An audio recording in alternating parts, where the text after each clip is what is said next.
साथियों, मुझे बतलाया गया है कि फॉर्च्यून 500 कंपनीज पॉलिसी के तहत उत्तर प्रदेश सरकार ने इस 70 एकड़ भूमि को 75% सब्सिडाइज दर पर उपलब्ध कराया है।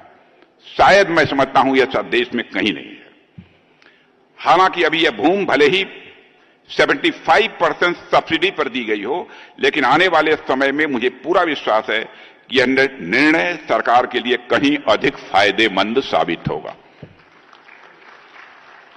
इस भूमि से भविष्य में सरकार को अनेक प्रकार के इकोनॉमिक बेनिफिट्स यानी आर्थिक लाभ भी प्राप्त होंगे और यह क्षेत्र विकास का एक मजबूत केंद्र बनेगा।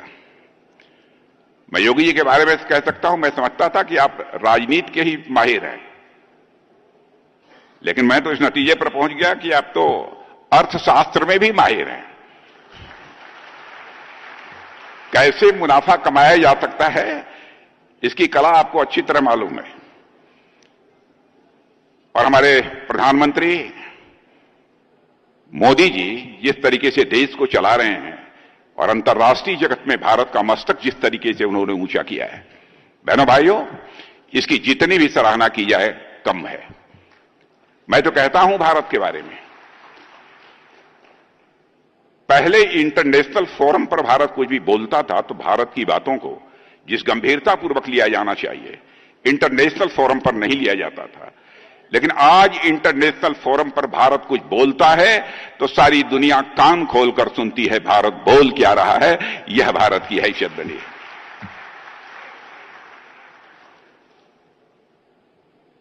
और भारत तेजी से आगे बढ़ रहा है। हमारे उत्तर प्रदेश का भी एक मेजर कंट्रीब्यूशन है उसमें। और प्रधानमंत्री जी के मार्गदर्शन में 2030 तक उत्तर प्रदेश को $1 ट्रिलियन की अर्थव्यवस्था बनाने का लक्ष्य जो मुख्यमंत्री जी ने निर्धारित किया है वह प्राप्त होकर रहेगा, क्योंकि हमारा जो लंबा राजनीतिक जीवन का अनुभव है, जो कुछ भी देखा है, सीखा है, उस आधार पर मैं कह सकता हूं। और मुझे पूरा विश्वास है कि उत्तर प्रदेश समय से पहले ही इस लक्ष्य को हासिल करेगा। मुझे तो ऐसा लग रहा है, समय से पहले इस लक्ष्य को हासिल करेगा।